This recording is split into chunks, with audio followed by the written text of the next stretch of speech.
Saya sering sampaikan di mana-mana di depan kiai itu, standar atau ukuran fidunya hasanah itu kayak apa itu loh. Nah, jadi kalau stunting kita ini masih tinggi di Indonesia ya belum fidunya hasanah ini. Sekali lagi yang paling berdosa ini Menteri Kesehatan. Ini karena hasanah apa fisihah walafiahnya ini tidak tercapai, Pak.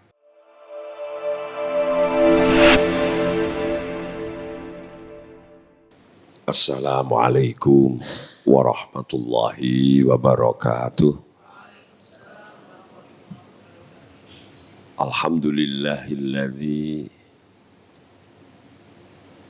an'ama alaina bi anwa'in ni'am wa a'damu ni'amihi ni'matus sihah wal afiyah ba'da ni'matil imani wal islam. Wassalatu wassalamu ala sayyidina wa habibina wa qudwatina wa qurrati a'yunina Muhammadin sallallahu alaihi wasallam sayyidil anam alladzi ursila ilan nasi rahmatan lil alam wa ala alihi wa sahbihi wa man tabi'ahum bi ihsanin ila yaumiz ziham ma ba'du. Yang kami muliakan, kami hormati Ukhtil Karimah Neng Elisa Wahid, yang kami muliakan Ibu Yuni Zahraini, wakil dari Direktur Kesehatan Masyarakat ya, dari Kementerian Kesehatan. Yang kami muliakan Bapak Kiai Haji Qodri Arif, Bapak Zainal Mustamin, Direktur KUA.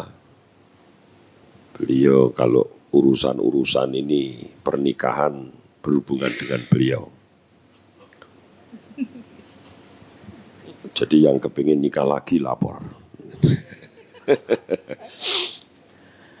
Para bapak dan para ibu semua saja yang rawuh pada siang hari ini yang berbahagia. Alhamdulillahirabbil alamin, pada siang hari ini kita semua diperkenankan oleh Allah untuk hadir bersama-sama dalam acara halaqah tentang pencegahan stunting dalam perspektif maqasidus syariah.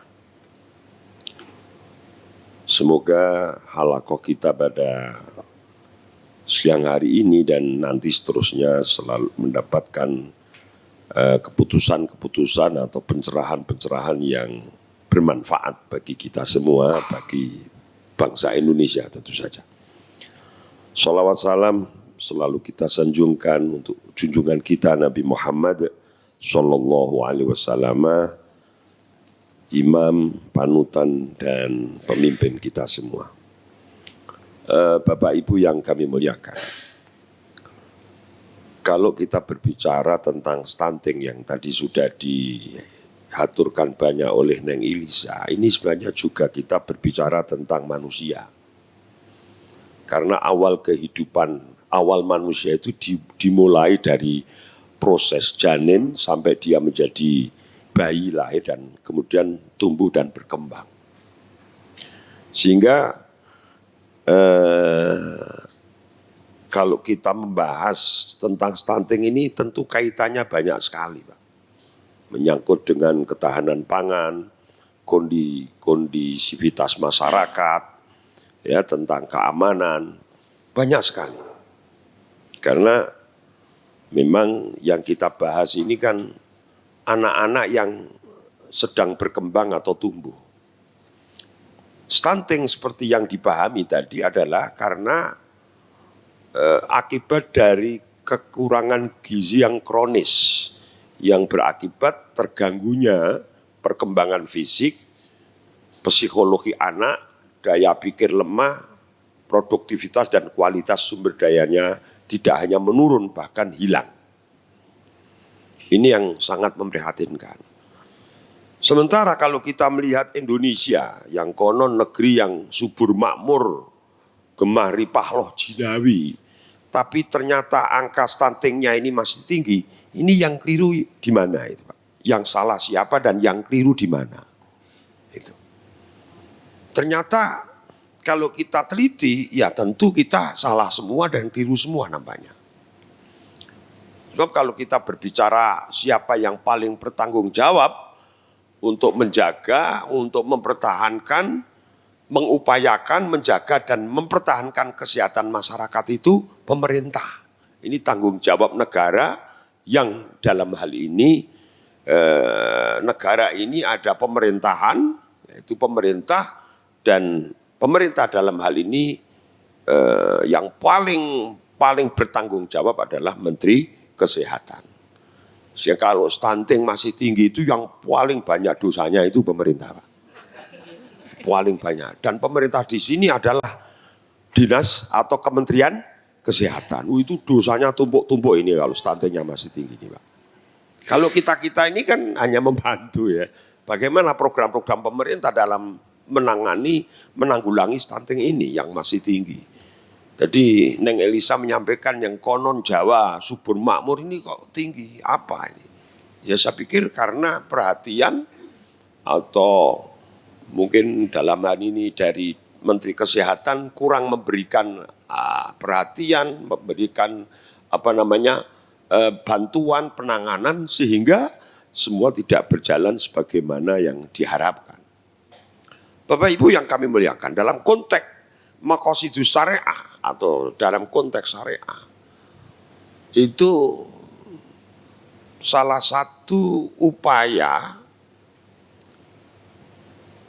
bagaimana agar program-program pemerintah dalam menangani stunting ini bisa berjalan baik, masif, terus-menerus dan berhasil, tentu saja.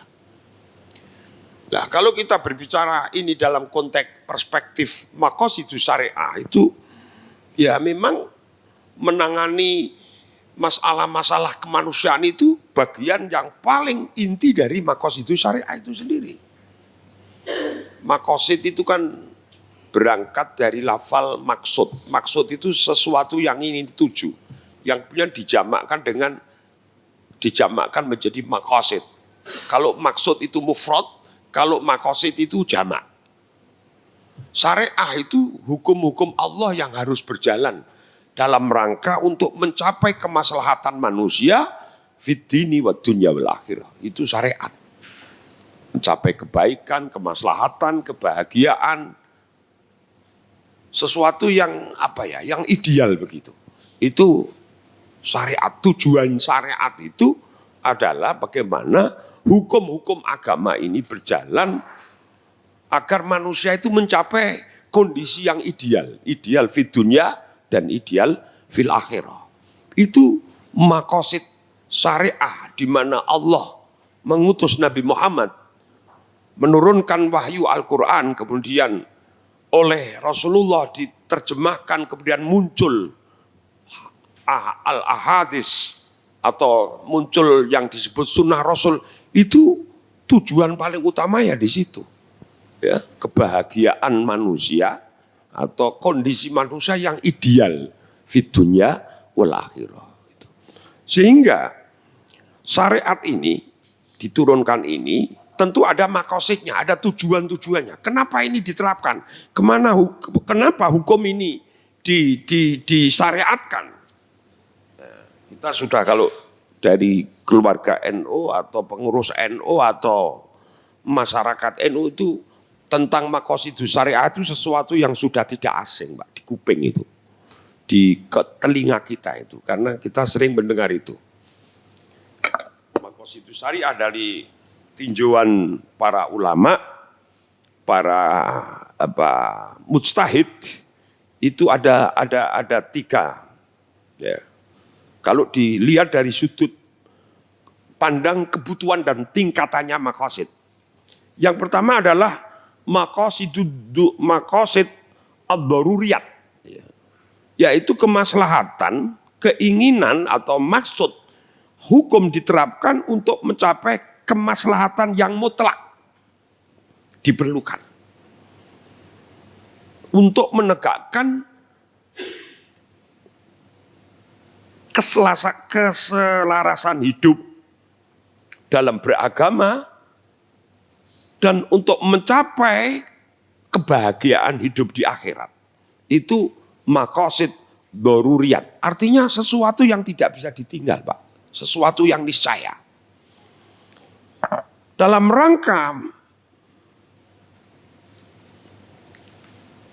maqasid yang telah disebutkan tadi, maka harus ada 5 prinsip dasar untuk mencapai itu. Manusia ini akan mencapai itu manakala berhasil, 1, menjaga agama atau dalam bahasa para mujtahid disebut hifdzuddini, menjaga agama. Ini kalau kita membahas tentang hifdzuddin, menjaga agama, ini agama apa, Pak? Ya kalau kita orang Islam ya agama kita. Bagi yang non-muslim ya agamanya masing-masing. Karena kalau kita sudah berbicara tentang kebutuhan manusia, itu ada syariat-syariat yang bersifat universal, Pak. Ya. Aturan-aturan hukum yang bersifat universal. Kalau dalam segi akidah, ya, keyakinan, masing-masing punya keyakinan yang berbeda-beda. Walaupun dalam konteks Indonesia itu kita memegang Pancasila di mana sila pertama adalah ketuhanan yang Maha Esa. Nah ini luar biasanya Pancasila itu, ketuhanan yang Maha Esa itu bisa dimaknai, diterjemahkan sesuai dengan keyakinannya masing-masing. Kalau kita umat Islam ya ketuhanan yang Maha Esa itu sesuai dengan Al-Quran, ya. Maqasidus syariah dalam hari ini hifdzuddini, menjaga akidah, itu kul huwallahu ahad, Allahu samad, lam yalid wa lam yulad wa lam yakul lahu kufuwan ahad. Atau ayat yang lain, wa ilahukum ilahun wahid. Ini menjaga agama. Karena memang agama itu sesuatu yang menurut Al-Quran, menurut syariat itu maqasid yang paling utama. Selamat tidaknya hidup itu tergantung agamanya. Sehingga kalau hari ini halaqah kita membicarakan, membahas tentang stunting, itu juga bagian dari perintah agama sebenarnya. Apalagi kalau kita sering membaca itu surat At-Tin itu. Wattini wazzaitun wa turi sinina wa hadzal baladil amin. Laqad khalaqnal insana fi ahsani taqwim. Tsumma radadnahu asfala safilina illal ladzina amanu wa 'amilus shalihati falahum ajrun ghairu mamnun, dan seterusnya. Nah ini. Kemudian yang kedua, maqasid daruriyat adalah sesuatu yang harus itu menjaga jiwa, hifdzun nafsi, jiwa raga, jiwa dan raga, hifdzun nafsi. Orang bisa melakukan segala aktivitas kehidupan itu kalau dia punya jiwa dan raganya itu normal. Nah, kenormalan jiwa dan raga itu bergantung sekali terhadap ini. Kebutuhan gizi saat dia tumbuh dan berkembang. Seseorang menjadi dewasa, dia mampu melakukan keinginan-keinginannya, usaha-usahanya. Itu kalau jiwa dan raganya ini sehat, jiwa raganya ini baik. Bahkan dia punya kualitas yang memuaskan. Dan ini bergantung sekali terhadap tumbuh berkembangnya sejak anak-anak ada di dalam janin, Pak. Memang kalau saya baca kitab-kitab, sebenarnya ini sudah dibahas dalam itu. Seperti di Hujatul, di kitabnya Imam Ghazali itu, Abu Hamid Muhammad bin Muhammad Al-Ghazali tentang perkembangan manusia. Itu dibahas secara detail sekali, lebar. luar biasa itu. Apalagi kalau kita membaca sarahnya hadis, kalau seorang janin itu ditiupkan nyawanya oleh Allah dengan apa yang diutus adalah malaikat yang menafakh, yang memasukkan ruh itu fidauri tsalits pada putaran yang ketiga, di saat janin itu berumur 120 hari. Itu fidauri tsalits. Jadi janin itu mengalami 3 daur, 3 putaran. Putaran pertama itu 40 hari, mulai dari ovum dan sel sperma 0 hari sampai 4. Ini disebut ma'ul hayat, air kehidupan.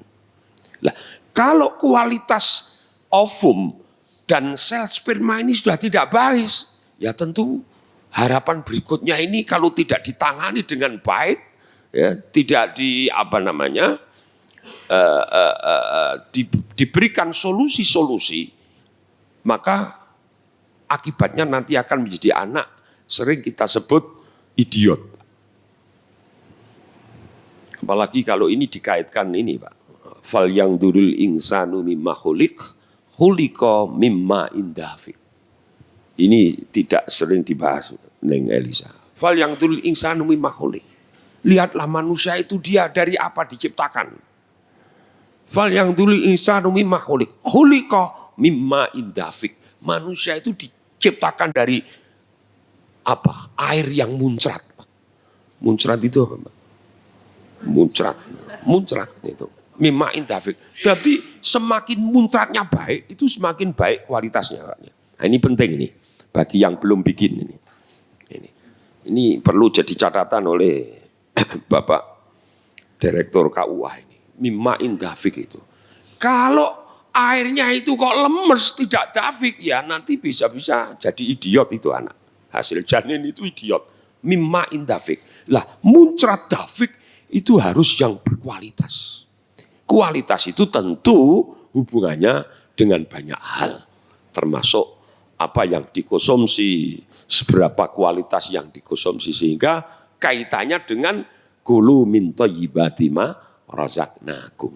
Sehingga kita ini yang kita konsumsi itu harus min thayyibati razaqnakum, sesuatu yang apa ya, makanan-makanan yang bergizi, yang sesuai standar kesehatan lah, kira-kira begitu. Nah, ini urusannya Menteri Kesehatan ini dalam hal kualitasnya. Tapi penyediaannya adalah menyangkut Menteri Pertanian dan Perikanan, Pak. Bagaimana kecukupan makanan masyarakat itu menjadi tanggung jawab mereka.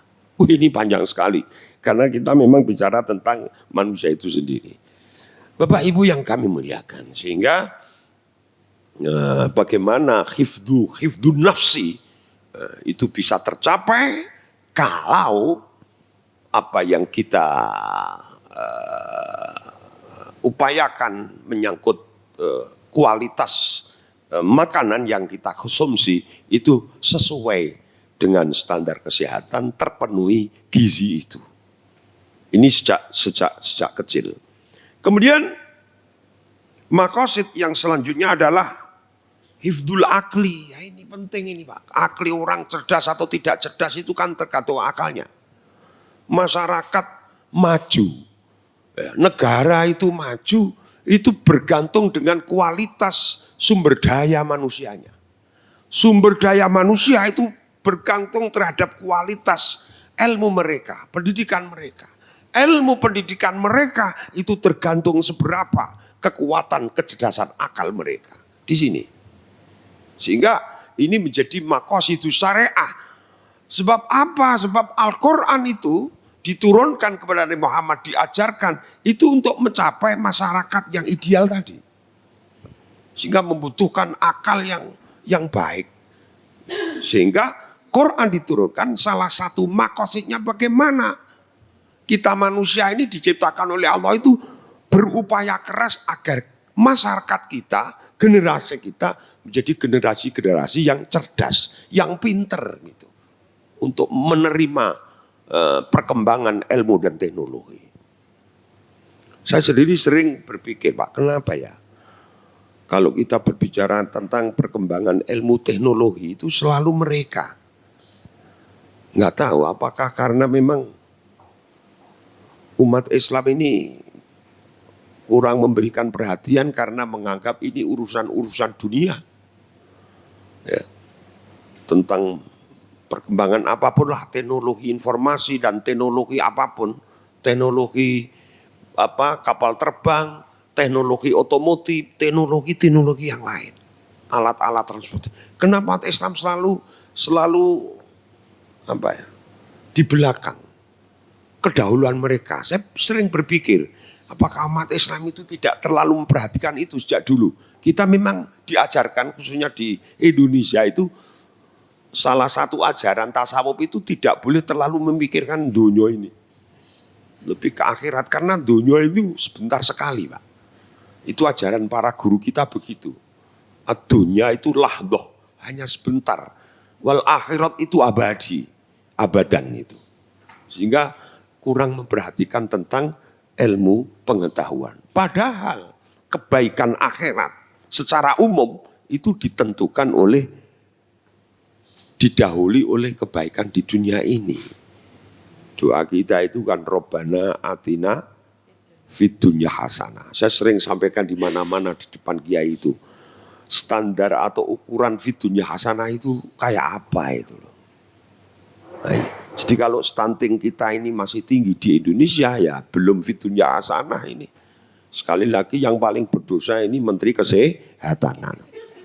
Ini karena hasanah fisihah walafiahnya ini tidak tercapai, Pak. Ya, itu. Bagaimana kita akan melakukan seluruh aktivitas kalau masyarakat kita sakit, masyarakat kita tidak pinter, masyarakat kita tidak cerdas. Sehingga ini bagian juga dari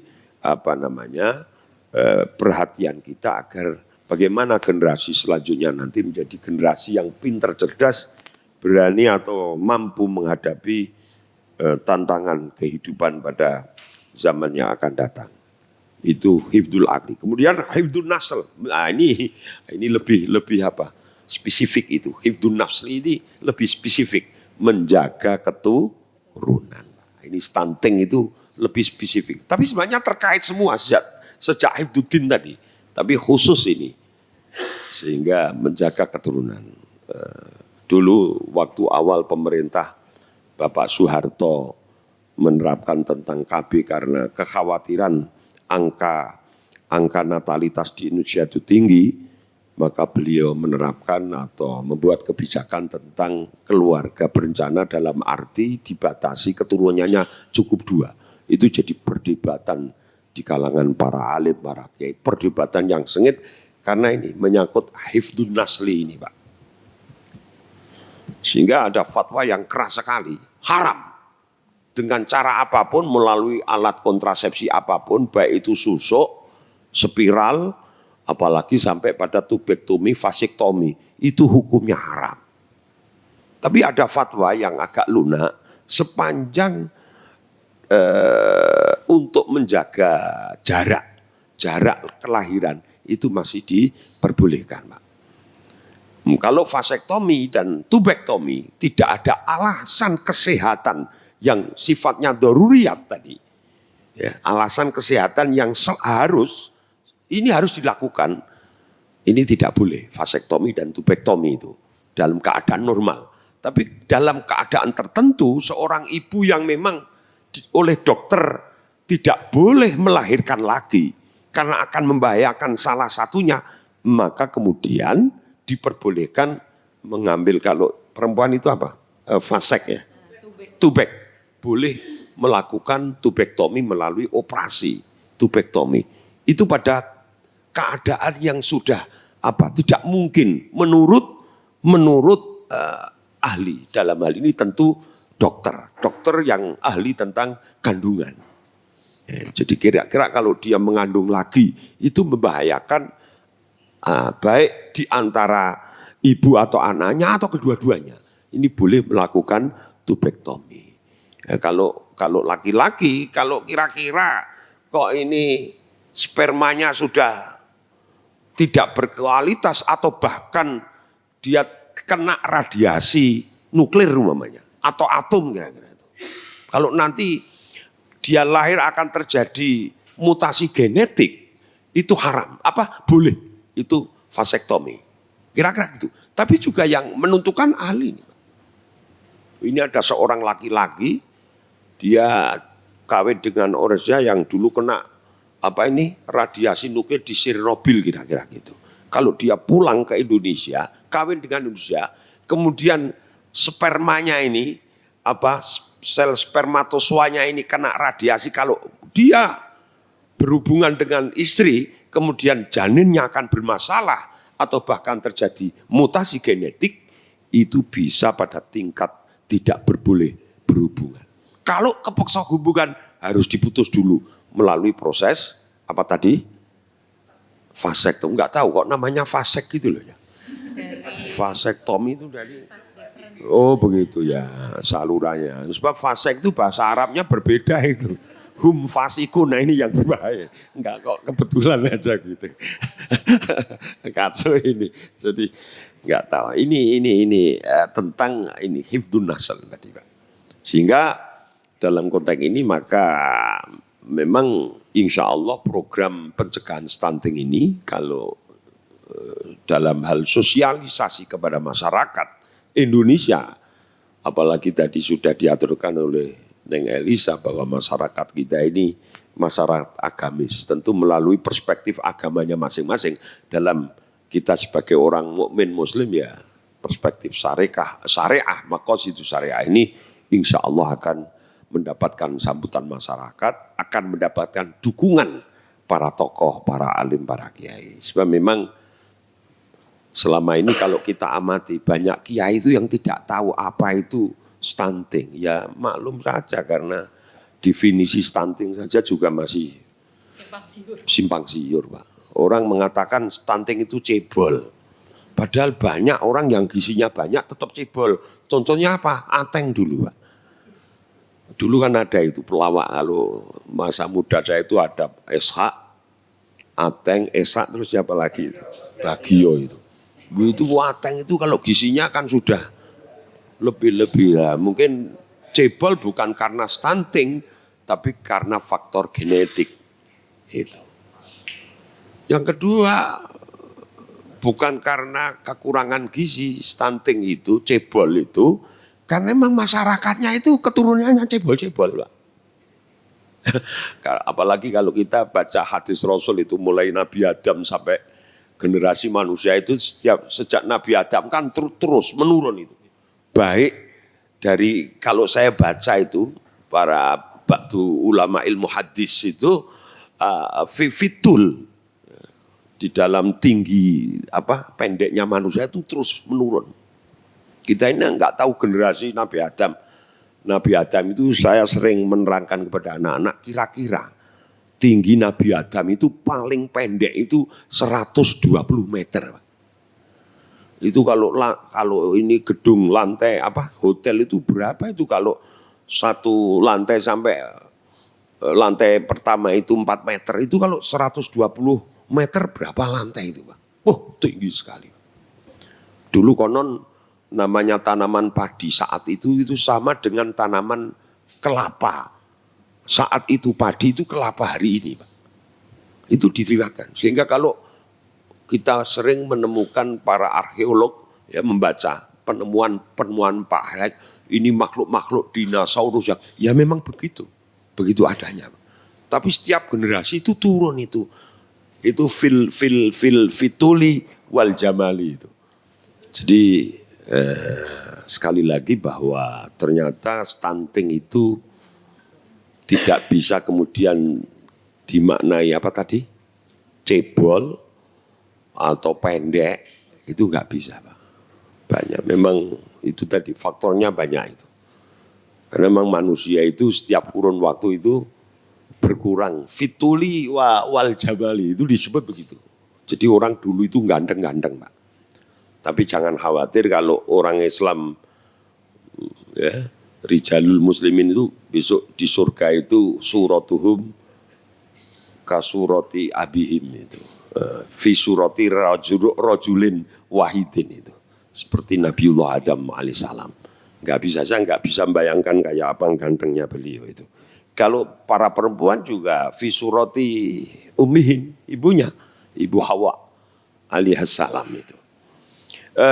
Bapak Ibu yang kami muliakan, kemudian selanjutnya adalah maqasid daruriyat itu hifdzul mali, menjaga harta, kekayaan, Pak. Wah, Indonesia ini harus dijaga, Pak. Kekayaan kita itu luar biasa yang sampai hari ini menurut informasi yang saya terima, ini ternyata justru yang menikmati kekayaan Indonesia ini orang-orang lain. Ya, kita ini kan paling terkenal sumber daya alam Indonesia itu luar biasa. Apa yang ada di luar itu ada di dalam.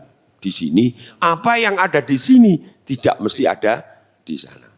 Apalagi kalau saya ke Mekah itu, saya gumun di Mekah itu nggak ada pohon salak, pohon nangka, pohon macam-macam lah, durian apalagi, nggak ada sama sekali. Saya naik rumput aja, yang ada hanya kurma, Pak. Yang ada hanya kurma, Pak. Kita ini luar biasa, kita keluar hotel ini menghitung tumbuh-tumbuhan tanaman yang ada di muka hotel sampai sampean pulang itu nanti ada berapa jenis. Sampai kita itu nggak tahu ini nama pohon apa, Pak. Ini kekayaan. Ya. Belum dari sisi apa yang ada di alam kita ini, Indonesia ini. Ada emas, batu bara dan lain sebagainya. Tapi kita belum bisa memenuhi maqasidus syariah, hifdzul mal, menjaga harta. Karena kesejahteraan manusia itu tergantung seberapa dia bisa menjaga kekayaan yang diberikan oleh Allah Subhanahu wa ta'ala. Kita akan tercapai keinginan-keinginan kita. Kita akan tercapai cita-cita kita. Kita akan tercapai, itu sangat tergantung terhadap seberapa kekuatan kita dalam memiliki kekayaan itu sendiri. Sehingga salah satu maqasid syariah adalah menjaga ini, kekayaan itu. Kekayaan dalam arti yang sangat luas. Ya, tapi di sini lebih spesifik kekayaan yang berupa harta benda. Nah. Coba kalau kita sering mendengar ceramah para alim kiai, bagaimana orang hidup ini bisa menginfakkan harta. Wa mimma razaqnahum yunfikun. Infak itu kan orang nyebut sedekah. Sedekah itu ada dua. Ada as-sedekah al-wajibah, ada yang as-sedekah as-sunnah. Itu orang bisa mencapai itu manakala dia mampu punya kekuatan dari sisi harta kekayaan. Sehingga maqasid syariah yang kelima, menjaga harta ini termasuk di dalam rangka ini. Hibdun nafsi, menjaga keturunan agar keturunan kita ini sehat, terpenuhi seluruh kebutuhan-kebutuhan gizinya, sehingga dia diberi kemampuan untuk menangkap seluruh informasi yang masuk, diberi kecerdasan. Sehingga nanti dia berkembang, tumbuh dan berkembang secara normal menjadi generasi anak-anak yang cerdas, pinter, bagaimana mampu menghadapi kehidupan yang akan datang. Jadi generasi-generasi milenial yang sesuai dengan harapan. Ini sebenarnya semua ada di dalam maqasidus syariah kita.